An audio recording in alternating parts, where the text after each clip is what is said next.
Hello everyone, good evening সবাইকে। তো সবাই কেমন আছো? আশা করছি সবাই অনেক ভালো আছো। আজকের ব্লগটা স্টার্ট করছি সকাল থেকে। আর সকালের সব কাজকর্ম সেরে দেখতেই পাচ্ছ ছেলেকে স্নান করিয়ে মাথাটা আঁচড়ে দিচ্ছি। অন্য দিন কিন্তু খুব কান্নাকাটি বা আঁচড়াতে চায় না, কিন্তু আজকে ভিডিওতে নিজের মুখ দেখে দেখছি খুব ভালোভাবে মাথা আঁচড়ে নিয়েছে। তারপর এদিকে আমি বিছানাটা গোছ করব।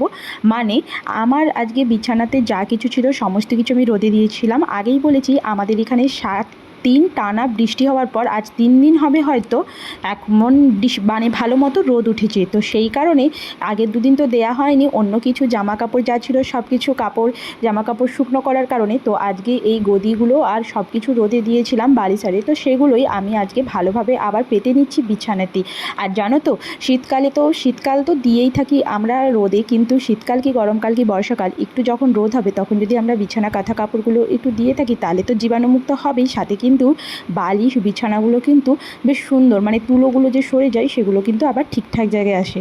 তো আমার তো সেরকম মনে হয়, তাই তোমাদের সাথে শেয়ার করলাম। আর এদিকে দেখো ছেলে ওই যে পলিথিন এই সেই ওকে নিয়ে বললাম যে তুই একটু খেলা কর, আমি ততক্ষণ এগুলো আমি মানে বিছানাটা করে নিই। তো সেটাই আর কি করে নিচ্ছিলাম। তো তারপর আরও আমার কাজ আছে, তো সেগুলো দেখতে থাকো পুরো ব্লগটা।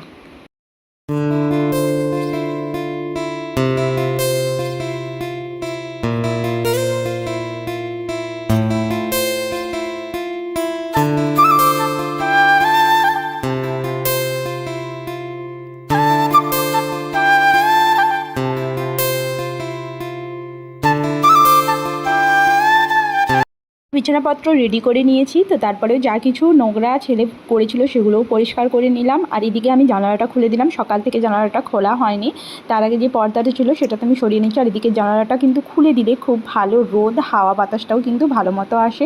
তো তারপরেই আমি এসে দেখলাম মশলাদানির আমার ডিবাতে অনেক মশলাই নেই, মানে নুনটা তো প্রায় শেষই হয়ে গিয়েছে, তো সেটা আমাকে আবার নতুন করে ঢালতে হবে। সাথে যে কিছু মশলাগুলো থাকবে সেগুলোও আমি ভাবলাম ঢেলে দিয়ে তারপরে এই যে আমি এখান থেকে আমার সব মশলাপাতিগুলো বার করছি। আর আমি জানো তো এইরকম যে দুটো বড় বড় বালতি আছে এগুলোতেই মশলাপাতি রাখি, না হলে তো ছেলে সব কিছু ঘেঁটে করে দেবে। মানে সমস্ত কিছুই ও খুলতে শিখেই গেছে, কিন্তু এই বালতিগুলো টাইট হওয়ার জন্য ও কিন্তু খুলতে পারে না। কিন্তু মাঝে সাঝে হয়তো নিজের কাজের ব্যস্ততার জন্য যদি আমি বালতিটা সামান্য চাপা দিয়ে চলে যাই, ও তার মধ্যেই বিছানার তলায় ঢুকে সব কিছু খুলে ওলটপালট করে দেয়।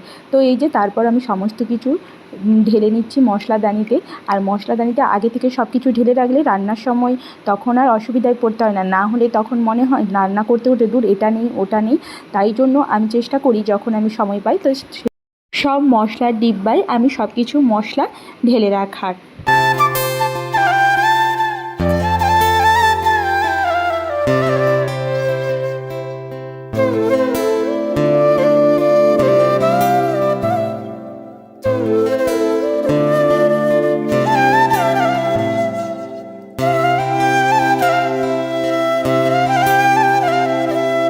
তারপর বসে পড়েছি ছেলেকে একটু বেদানা রস খাওয়ানোর জন্য। আমি চেষ্টা করি সকালের দিকে যে কোনো রস টাইপের যে ফলের থাকে সেগুলো আমি খাওয়ানোর, আর বিকেলের দিকে যেমন আপেল কলা এই সব জাতীয় যে থাকে সেগুলো খাওয়ানোর। তবে কলাটা খেতে চায় না, তবু চেষ্টা করি একটু মাঝে সাঝে দেওয়ার, তার মধ্যে যতটুকু খেলো তো খেলো।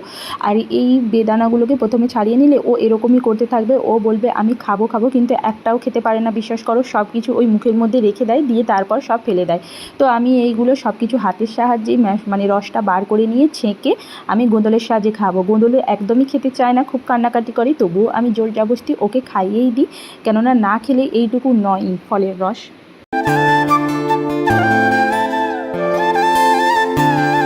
আজকের ওয়েদারটা এত সুন্দর কি বলবো, এক তো রোদ উঠেইছে, সাথে কিন্তু কোনো গরম নেই, হাওয়া দিয়েই চলেছে। এই ওয়েদারটা কিন্তু ভীষণই সুন্দর।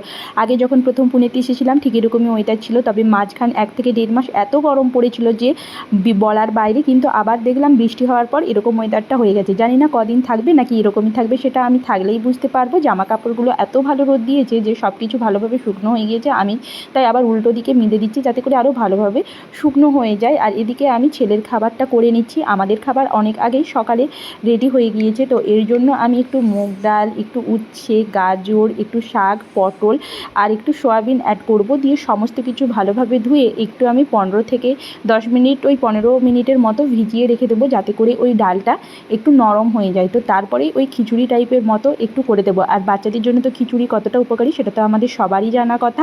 আর এদিকে দেখো এই কাজগুলো করবো বলে আমি কিন্তু ছেলেকে দিয়ে দিয়েছি কিছু চাল। জানো তো বাচ্চাদেরকে যদি চাল, ডাল এরকম ছোটো ছোটো কিছু জিনিস, মানে আমাদের ঘরের জিনিসে তো ওদের বেশি ঝোঁক, এরকম যদি দিয়ে দাও ওরা কিছুটা মিনিমাম হলেও খেলতে থাকবে। সেই সময়ের মধ্যে আমাদের জরুরি কাজগুলো কিন্তু হয়েই যায়। এরকম যদি আমি দিয়ে দিই, দেখেছি ও একটা পাত্র থেকে আরেকটা পাত্রে খেলতে থাকবে আর ততক্ষণে আমার কিছুটা হলেও কাজ করবে। আশা করি বাচ্চাদেরকে মোবাইল থেকে দূরে রাখার জন্য এইসব খেলা খুবই প্রয়োজন আর ভালো। হয়তো একটু ঘরটা নোংরা হবে, তবে কিন্তু ভালো খেলাগুলো। তো যাই হোক, এই দিকে দেখতে পাচ্ছ তোমাদের সাথে কথা বলতে বলতে আমার কিন্তু ছেলের খাবারে সব কিছু মশলা যোগ করে প্রেশারে খিচুড়িটা হতে দিয়ে দিয়েছি। আর ততক্ষণে হতে হতে আমি বোতলে জল ভরে নিচ্ছি। তো ভিডিওটা এই পর্যন্তই। যদি ভিডিওটা একটুও ভালো লেগে থাকে তাহলে কিন্তু একটা লাইক করো। আর যারা নতুন এসেছো আমার এই ভিডিওটা দেখছো তাদেরকে রিকোয়েস্ট করব আমার চ্যানেলটিকে সাবস্ক্রাইব করে আমাকে এগিয়ে যেতে। তো দেখা হচ্ছে পরের নেক্সট ভিডিওতে। ভালো থেকো, সুস্থ থেকো, টাটা।